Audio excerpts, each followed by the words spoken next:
po. Once again, it's me, Myra, and welcome to our channel.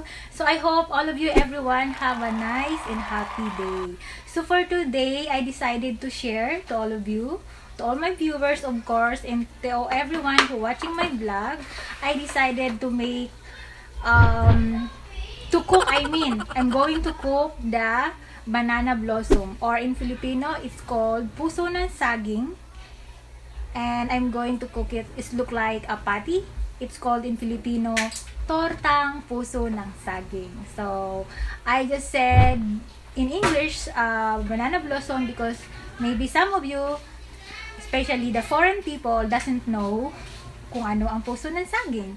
So, for now, I'm going to start, and stay tuned and happy watching. So everyone, this is our little ingredients for the tortang puso ng saging or banana blossom patty. So we have, of course, first oil, and then soy sauce, and then 2 eggs, and then of course this is the banana blossom o puso ng saging. I already cut it and prepare like this. Yeah. And then I have flour with a little bit cornstarch, and black pepper, rosemary, salt, and of course garlic, ginger, 4 pieces of calamansi or lime juice, and onion, and of course the green chili, and of course I like to add the chicken spicy seasoning. Just I like it because it makes the patty more tastier, look like a chicken. So, oh my god, I already sweating. So now I'm going to start to marinate the banana blossom or puso ng saging to this Tupperware. And first, I'm going to add, of course, the puso ng saging or banana blossom on the Tupperware. Just mix it.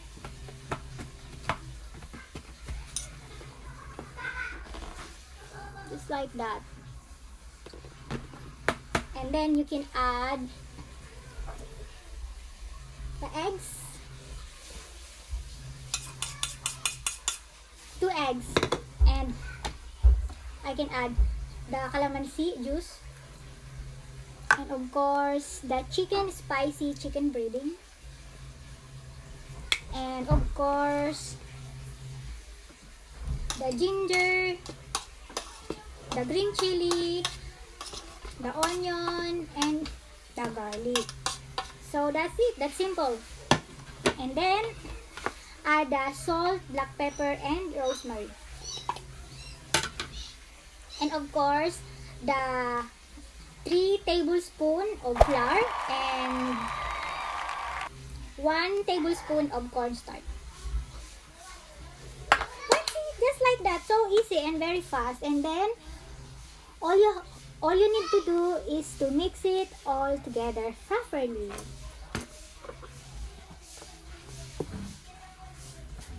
And then after we mix it all together, we leave it like for 15 minutes.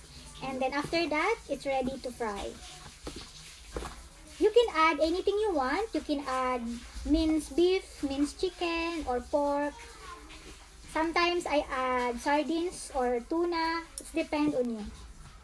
If what kind of banana blossom patty do you want. But this kind of version, this is my own way. And I know a lot of people, especially those people who live in province, they have different kind of way how to make the banana blossom patty. So, as I've said, disclaimer, this is my way.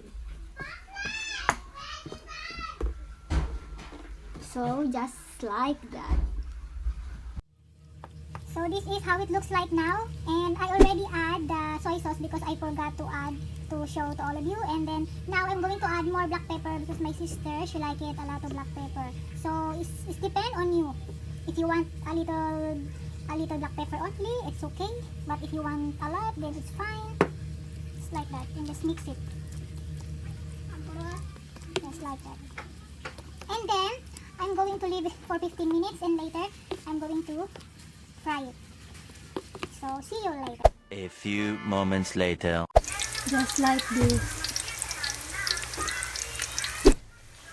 This is how it looks like. As you can see, getting golden brown, and it will become more crispier. So it depends on you. If you want more crispier, then you must let it fry more a little bit. It looks so nice. Now presenting my version of banana blossom patty, or in Tagalog, puso ng saging, tortang puso ng saging. So this is how it looks like.